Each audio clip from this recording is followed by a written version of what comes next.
Jayo Jayo Śrī Caitanya Jayo Nityānanda Jaya Dvaita Chandra Jaya Gaura Bhakta Vrinda Jaya Jaya Śrī Caitanya Jaya Nityaānanda Jaya Dvaita Chandra Jaya Gaura Bhakta Vrinda Vande Guru Nisha Bhakta Nisha Nisha Vatarakan Tat Prakasham Tat Shakti Krishna Chaitanya Sanyakam Vande Shri Krishna Chaitanya Nityananda Sahoditau Gaur Udaye Pushpavanatau Chitrau Sandau Tamo Nudau Shri Rupa Raghunatha Padayara Asha Chaitanya Charitamrita Kahe Krishna Dasa Panchatattvatmakam Krishnam Bhakta Rupa Swarupakam Bhaktavataram Bhaktakyam Namami Bhakta Shaktikam He Krishna Karuna Sindhu Dinabandhu Jagatpate Gopesha Gopika Kanta Radha Kanta Namostute Tapta Kanchana Gaurangi Radhe Vrindavaneshwari Rishabhanu Sute Devi Pranamami Hari Priye Gurave Gaurachandraya Radhikaya Tadalaye Krishnaya Krishna Bhaktaya Tadbhaktaya Namo Namaha Namo Vishnu Padaya Krishna Prishtaya Bhutale Srimate Bhakti Vedanta Swamin Iti Namine Namaste Saraswate Deve Gauravani Pracharine Nirvishesha Shunyavadi Paschata Deshatarine Jai Shri Krishna Chaitanya Prabhu Nityananda Shri Advaita Gadadhar Srivasadi Gaura Bhakta Vrinda Hare Krishna Krishna Krishna Hare Hare Hare Rama Rama Rama Hare Hare. Thank you so much, dear worshipable devotees, for joining. We are reading Chaitanya Caritāmṛta, Adi Lila, chapter 5, entitled The Glories of Lord Nityaānanda Balarāma. This is text number 41. It's a fairly long purpose, and we're in the middle of that. We have covered halfway through, so we will read from where we left last time. It may take maybe 1 or 2 more days to complete this purport. So let's start reading this beautiful purport. Śrīla Prabhupada ki jai. Although it is apparently inconceivable, it is quite possible for the Absolute to reconcile all the opposing elements. Śrīmad-Bhāgavatam establishes this 6th canto, 6.9.34 to 37. O my Lord, your transcendental pastimes and enjoyments all appear inconceivable because they are not limited by the causal and effective actions of material thought. You can do everything without performing bodily work. The Vedas say that the absolute truth has multifarious potencies and does not need to do anything personally. My Lord, my dear Lord, you are entirely devoid of material qualities. Without anyone's help, you can create, maintain, and dissolve the entire qualitative material manifestation. Yet in all such activities, you do not change. You do not accept the results of your activities, unlike ordinary demons and demigods, who suffer or enjoy the reactions of their activities in the material world. Unaffected by the reactions of work, you eternally exist with your full spiritual potency. This we can not fully understand. Because you are unlimited in your 6 opulences, no one can count your transcendental qualities. Philosophers and other thoughtful persons are overwhelmed by the contradictory manifestations of the physical world and the propositions of the logical arguments and judgments. Because they are bewildered by word jugglery and disturbed by the different calculations of the scriptures, their theories cannot touch you, who are the ruler and controller of everyone and whose glories are beyond conception. Your inconceivable potency keeps you unattached to the mundane qualities, surpassing all conceptions of material contemplation. Your pure transcendental knowledge keeps you beyond all speculative processes. By your inconceivable potency, there is nothing contradictory in you. So not, I'll pause here. So we are reading about how all the contradictions, seemingly contradictions, come and are reconciled in the absolute truth. We discussed some examples also, some things which are mentioned here as per the 6th canto Śrīmad-Bhāgavatam, that Krishna is getting fearful of Mata Yashoda, but everyone is afraid of Krishna through his energies. In the material world, let's say, even a big CEO is very, very busy. Big, like general manager, he's running here and there. And then he's also quite busy, but although his different managers are working under him, but still he's quite busy. But that's not true in the spiritual life. In the spiritual life, Om Purnam Adaha Purnamidam Purnat Purnam Udachyate Purnasya Purnam Adaya Purnam Eva Vishishyate. From one complete full, multiple full units come, multiple partial units come, and still he remains complete. That's Krishna. Let's say if a person is $1,000, he gives 10 here, 20 here, 50 here, 100 here, 20 here, etc., etc. How many he left at the end? 0. That's material law. But unlimited material and spiritual creations are coming from Krishna's incarnations like Garbhodakshaya Vishnu, Kshirodakshaya Vishnu, Karanodakshaya Vishnu, etc. They are a cause of multiple expansions. Still, that does not diminish the quality of Krishna or his greatness of Krishna. That's why it's quite hard for the yogis, jnanis, by their speculative knowledge, etc., to understand. And we see even demigods get bewildered. That's point number 1. Another beautiful point mentioned here. Sometimes people say like this, oh, you know what?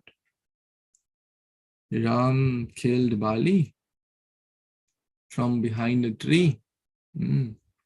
Therefore, Bali became this, that the tables of karma turned. As we sow, so shall we reap. And then Bali became the hunter. And Lord Ram came as Krishna. And then the hunter, shoot arrow on Krishna's toe. That's not how things work. Ordinary people are under the grips of karma. Right? Like us. Even the demigods, even the demons, all the jivas, conditioned soul, are in the grip of karmas, but not the Supreme Lord. He is the one who can free from this, all the karmic cycle. Karmani nirdahati kintu cha bhakti bhajam. It's like, but less intelligent people, what they will think? The president comes to jail. The president has not come to jail because of some killing or some bad activity. But prisoners who may not even know that, oh, he's the president of the country, they may think, oh, he's also one amongst us.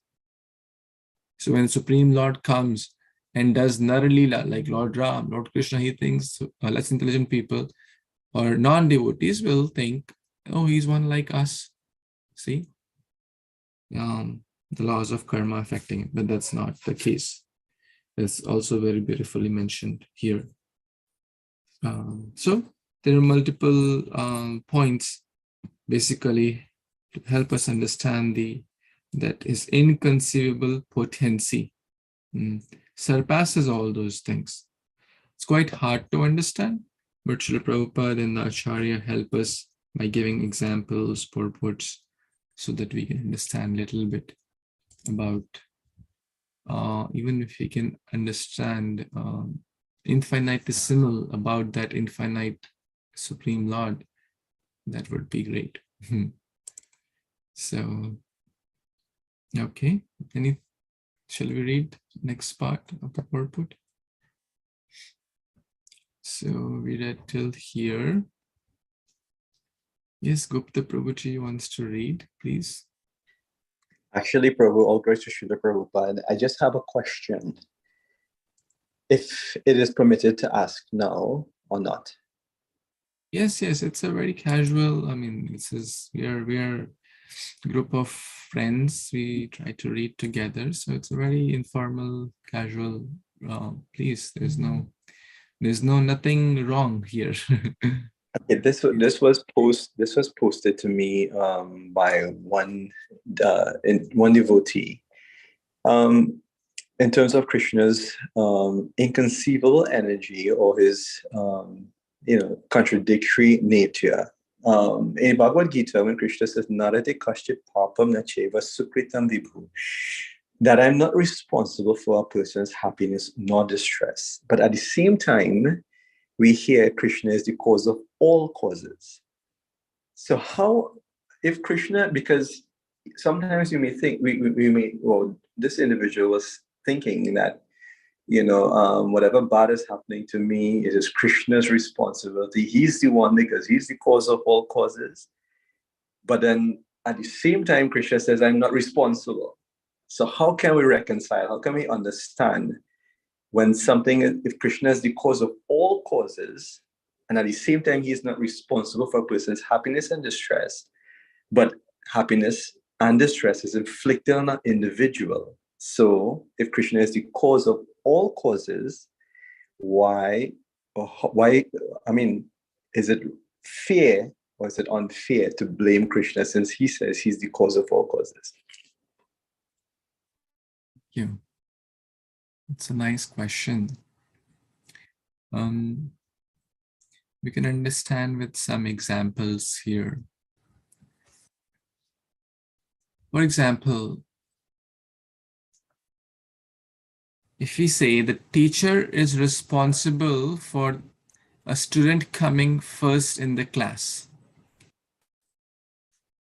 or a student got great award in, let's say, physics or maths, and we say that the teacher is responsible for the success of the student. Would you agree with that, or you disagree with that? The teacher I agree that the teacher is the instrument that helps the students to become successful. Right? Okay, very good. Now in the same class, a student failed. Now we say the teacher is responsible for the failure of the student. Would you agree with that? No. The same class, same student, same right. or similar student, same teacher, same environment, same books. Right. But you see? Yeah. Yes, I understand.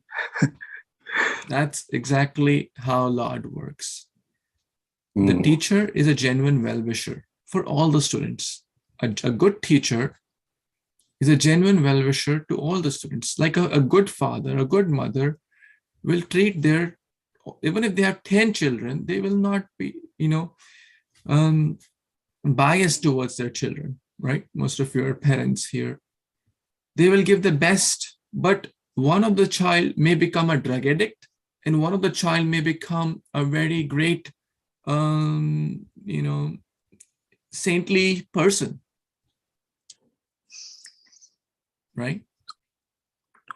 Same parents, same upbringing, same.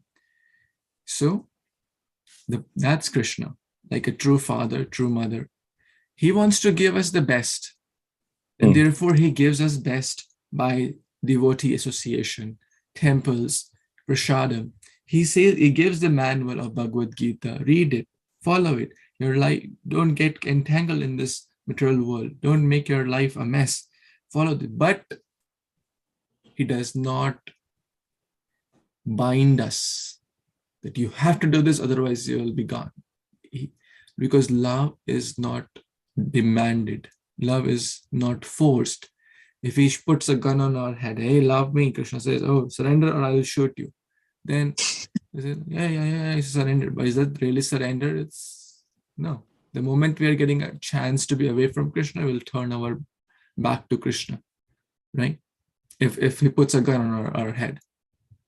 So he does not force us in the human life. In the human life is a life of choices. Between birth and death, I always say this and repeat to one of my teachers, between birth and death, B and D comes the C of choices. The choices we make will determine our future. Do we have the right to choose things? To a certain extent. For example, we have the right, the freedom is given for us, let's say, to drive a car by the government, right? But if we misuse that freedom, we'll get ticket and more ticket and more ticket, and then eventually the license will be seized. The freedom will be seized. Similarly, the human life is given with some freedom is there, right? We can choose certain things. We cannot choose everything. For example, it's raining and I want the rain to stop. Can I choose it? No, I can't choose it, right? I can't choose the country I'm born in. I can't choose the color of my skin. I can't choose a lot of factors in my life, but I can certainly choose some factors in my life. Like you all came here. No one forced you to come. You came out of your free, sweet free will for our own good, right? Bhagavad Gita is available, but it's still a secret. Why is it a secret? Because very few people want to open it, to understand it. So the point is, this free will is given. If we misuse it, then we'll get an animal species. Then there will be no free will. Like a lion does not choose whether to eat meat or not. He's in the bhoga yoni. We are in the karma yoni. We have choices. But based on the choices we make, either that freedom will be increased or reduced. But yes, everything happens with his sanction. And this is beautifully explained. But he does not, he is the one who approves our sanction. For example, sometimes the child may get really rebellious. I know more than you. I know what's right. You don't know my father. You are already old. You are old. You are like generations away. You don't know what's going on in the world.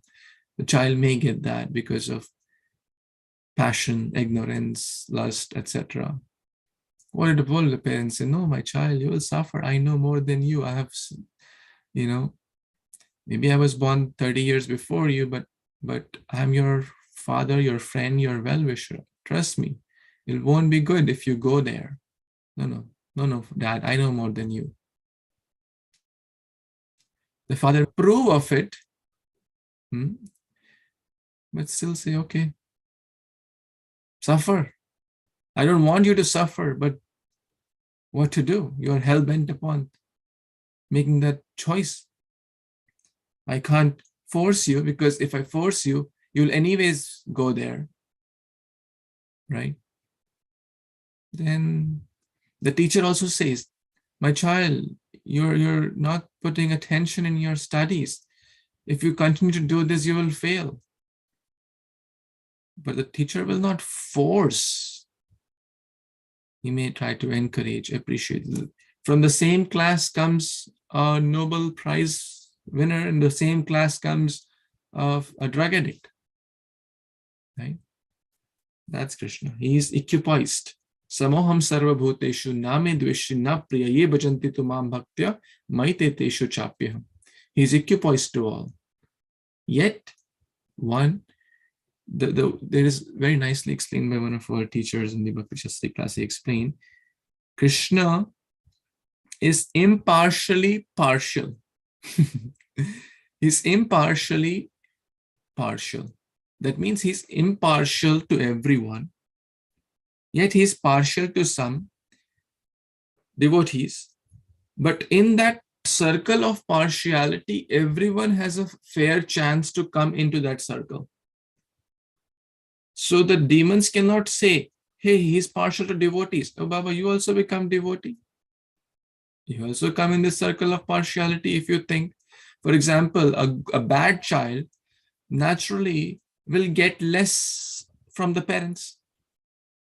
Very natural, right? If one child is speaking harsh words to the parents, always criticizing, always speaking bad in a very harsh way, and one child is very saintly quality, naturally the parents will be more favorably disposed towards the child who is good.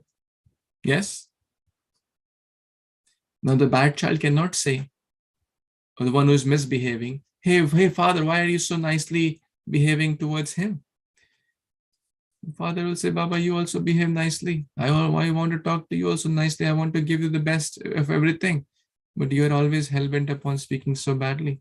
What do I do? Does this example help to understand his impartiality? Yes, it does. Thank you very much. Thank you, Prabhu. Thank you. And most important, some people ask this question out of very little humility. They will never understand this. To understand anything, we need little submission and humility and openness. Some people just want to blame God. Like if a criminal says, I didn't murder that person, God murdered that, because everything happens through God's will, so they will not understand, right? So we have to see where to, put our energy to help them understand. Or, if someone is too convinced in their own beliefs, that person will not understand. So we just give them prasad and let the punya karma quota of sukruti increase, so that at the right time they will understand. By when the prasad goes in, then the philosophy will go in. Okay, let's read a little more. Yes, so Shilpa Mataji, you want to read? Yes, Prabhu. Thank you, Hare Kṛṣṇa. Jai Shri Prabhupada. Your unconceivable potency keeps you unattached to the mundane qualities. Surpassing all conceptions of material contemplation, your pure transcendental knowledge keeps you beyond all speculative processes. By your inconceivable potency, there is nothing contradictory in you. People may sometimes think of you as impersonal or personal, but you are one. For persons who are confused or bewildered, a rope may appear to manifest itself as different kinds of snakes.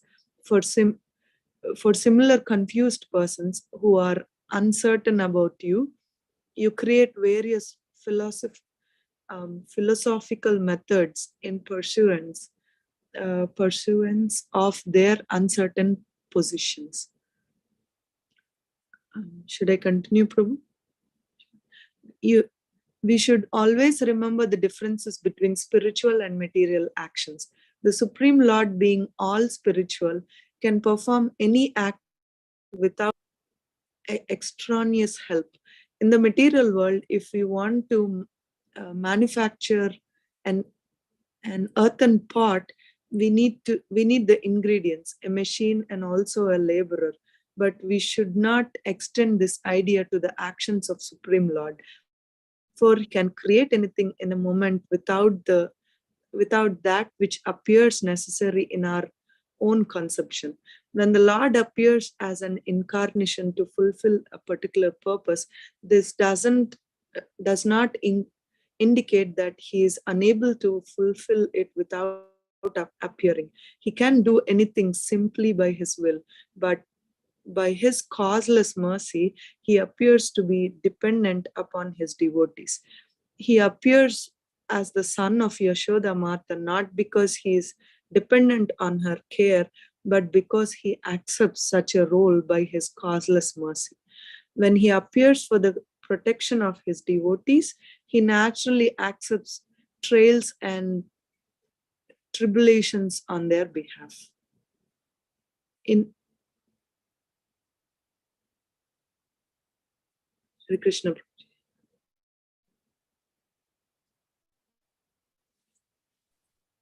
Go, Mataji. Thank you. Any thoughts?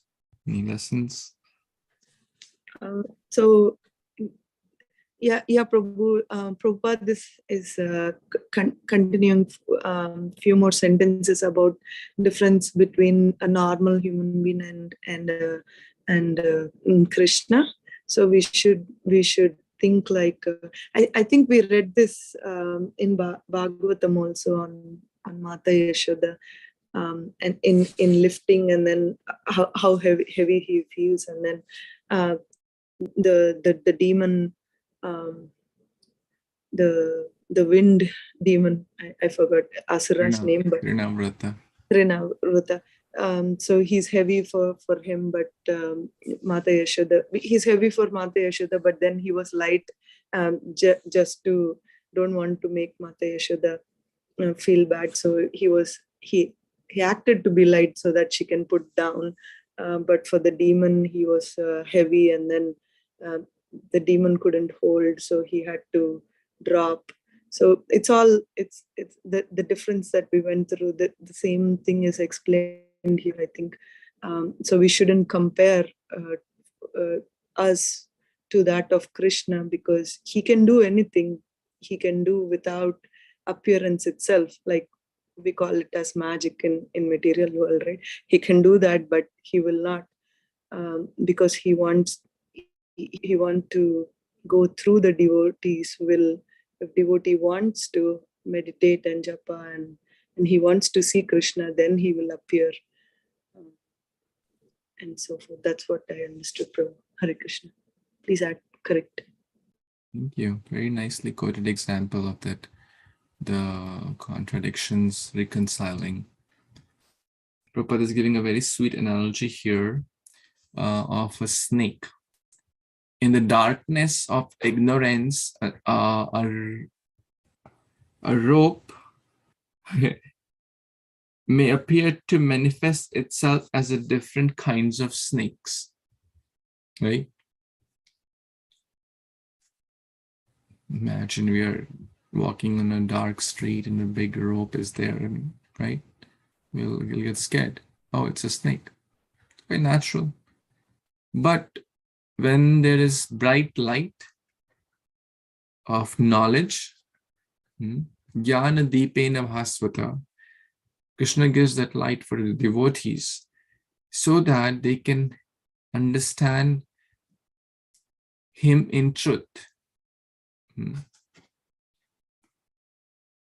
and be free from the cycle of birth and death. Janma karma cha me divyam evam yo veti tatvatah. One who understands the tattva, the science of Krishna consciousness, the name form qualities, the impersonalists cannot understand because of darkness. And they conceive, some people say God is love, God is mountain, God is I am God, you are God, we are all God, nothing is God, God is something, I don't know what's God. These are all different forms of darkness, manifesting as different kinds of snakes. What we have to do? We have to turn the light of scriptures, the light of Guru, and take shelter from a bona fide spiritual master, the bona fide scriptures. Then it's as clear as the noon sun. Then there cannot be, we cannot, even a small child in Krishna consciousness knows Krishna is to Bhagavan Swayam. Krishna is the Supreme Personality of Godhead, and will tell 5 verses along with it how Krishna is God. That's the beauty of ISKCON. So I really like that point. And the other example also is given that God does not have to, endeavor like, creation he has to do, and he has to do a lot of hard work. Even like, for example, if someone has to build anything, let's say a house or a car or anything, any material thing, a lot of hard work is required, getting the ingredients, drawings, plans, and putting together even a small, like a wooden boat or a wooden, some craft work would need so much hard work, right? And time, energy put into that. But this infinite creation is just created by just thought. Mahavishnu is lying in the causal bed of causal ocean, just breathes in and breathes out. Oh, unlimited Brahmandas are coming. Just imagine his magnanimity. Unlimited Brahmandas. Okay, let's read a little more before we pause for today. Who wants to read this? Sudhir Prabhu, you want to read? Sure, Prabhuji. Hare Kṛṣṇa devotees, Dandavat Pranam. In the Bhagavad Gita, it is said that the Lord, being equally disposed towards every living entity, has no enemies and no friends, but that he has special affection for a devotee who always thinks of him in love. Therefore, neutrality and partiality are both among the transcendental qualities of the Lord, and they are properly adjusted by his inconceivable energy. The Lord is Parabrahman, or the source of impersonal Brahma, which is his all-pervading feature of neutrality. In his personal feature, however, as the owner of all transcendental opulence, the Lord displays his partiality by taking the side of his devotees. Partiality, neutrality, and all such qualities are present in God. Otherwise, they could not be experienced in the creation. Since he is the total existence, all things are properly adjusted in the absolute. In the relative world, such qualities are displayed in a perverted manner, and therefore we experience non-duality as a perfect perverted reflection. Because there is no logic to explain how things happen in the realm of spirit, the Lord is sometimes described as being beyond the range of experience. But if we simply accept the Lord's inconceivability, we can then adjust all things in him. Non-devotees cannot understand the Lord's inconceivable energy, and consequently, for them it is said that he is beyond the range of the inconceivable expression. The author of Brahma Sutras accepts this fact and says that Sutrestu Sabda Mulatvat. The Supreme Personality of Godhead, being inconceivable to an ordinary man, can be understood only through the evidence of Vedic injunctions. The Skanda Purana confirms Achintya Kule ye bhavana tams tarkena yojyat. Matters inconceivable to a common man should not be subject for argument. We find very wonderful qualities even in such material things as jewels and drugs. Indeed, their qualities often appear inconceivable. Therefore, if we do not attribute inconceivable potencies of the Lord, Supreme Personality of Godhead, we cannot establish his supremacy. It is because of these inconceivable potencies that the glories of the Lord have always been accepted as difficult to understand. Thank you, Prabhuji.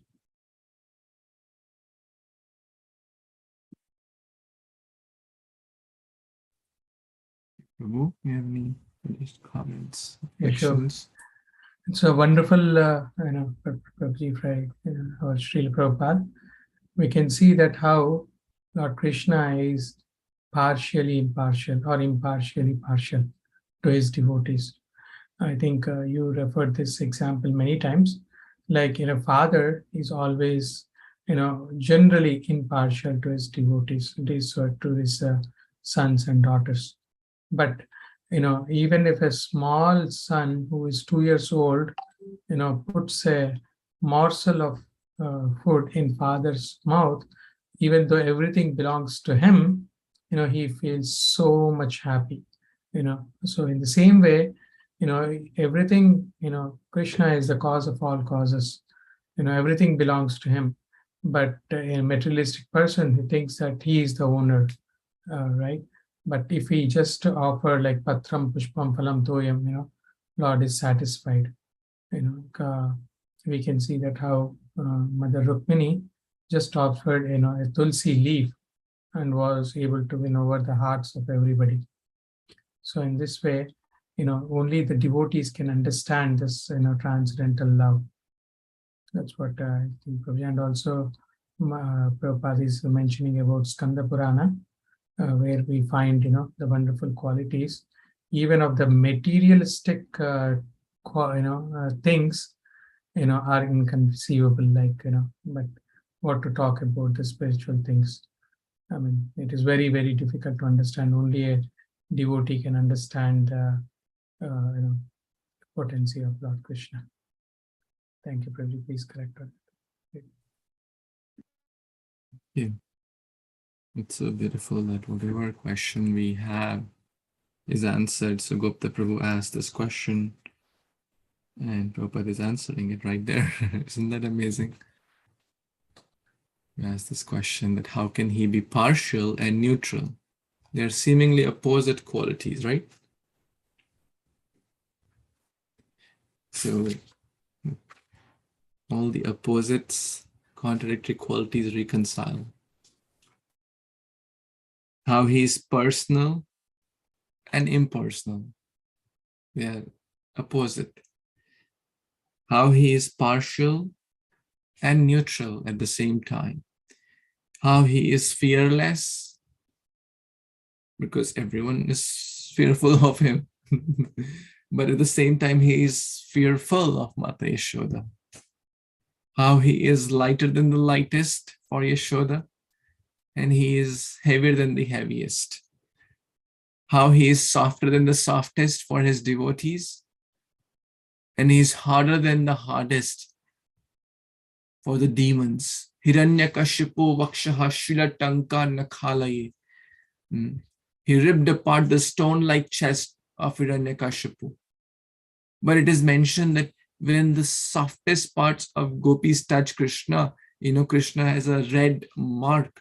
Because like if something like, let's say a stone hits me on my face, my face will get red wherever that stone hits, right? Maybe a blood clot or something. But even a tiny, gentle, the most gentle petal of lotus touches Krishna, Krishna gets a red mark.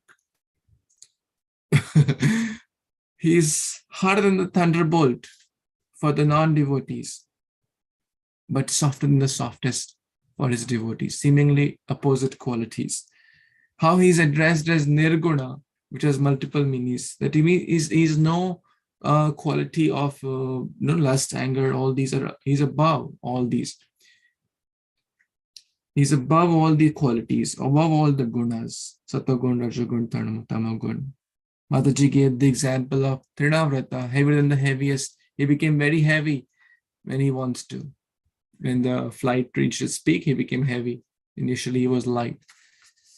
So we see here that this is very hard to understand. Therefore, it's called inconceivable. But if we see with the eyes of the scriptures and the bona fide teachers, then we'll be able to understand. Even for the spiritual master, it is said, Vajradapi kathorat kusumatapi komalat. Spiritual master can be heavier than the heaviest and lighter than the lightest. A guru, sometimes is very loving and caring and very kind. Sometimes the guru is very heavy and may give a thunderbolt-like instruction. We should equally accept both. Even in the why Krishna ate dirt, we learned that how he is eating sweet meats or sweets and how he's eating dirt. Right? Seemingly opposite. As he's getting us ready or sharing the lesson that we should be equipoised in all dualities. Nirdvanda, Krishna says in Bhagavad Gita also, to be equipoised or become free from above these dualities. So all dualities come together also the word used here is, he's beyond the range of experience, or called adhokshaja. We cannot understand through our mind, senses, or experience, right? Because how can an infinite, like as we give the example, how can an ant estimate the height of Mount Sumeru, millions of miles, thousands of miles? How can an ant try to guess the height of Mount Everest? So we are very infinitesimal. We cannot understand infinite by our infinitesimal knowledge. But the pure spiritual master, Śrīla Vyasadeva, Śrīla Krishnadas Kaviraj Goswami, etc., are the eternal associates of the Lord. They know who's Krishna. Krishna se tomar Krishna dete paro tomara shakati ache. They understand about Krishna. And they have the right to give Krishna to anyone and everyone they choose to. So by engaging in their service and following in their footsteps, we will also become Krishna conscious. And that's why we are here. Any more thoughts, comments anyone has? Hare Krishna, Prabhuji. Very nice discussion. Prabhuji, it came on my mind about the example of Krishna's love for his devotees, and it's reciprocal. When Krishna went to Hastinapur, during his travel to Hastinapur, Duryodhana actually invited him to have big meal to his mansion, but Krishna chose to go to Vidur's house, and he ate his favorite shak in Vidur's, in the hand of Vidur's wife. So such a merciful Lord who loves his devotees.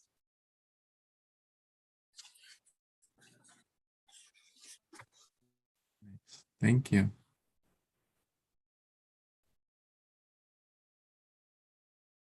Very nice example. That he rejected the opulent bhoga of Duryodhana, where there's no love, but he accepted the dry, simple, humble offerings of a great devotee. It's very nice. Anything else before we pause for today? Anyone wants to share, tell, ask? Okay, so thank you for your kind association. We will continue from here tomorrow. Śrī Caitanya-caritāmṛta ki jai, Śrī Krishnadas Kaviraj Goswami ki jai, Śrīla Prabhupada ki jai, Vancha kalpatarubhyascha, Kripa sindhubhyaiva cha patitanam pavanebhyo Vaishnavibhyo. Thank you. Hare Krishna. Hare Bol. Hare Krishna. Hare Krishna, Prabhuji, thank you.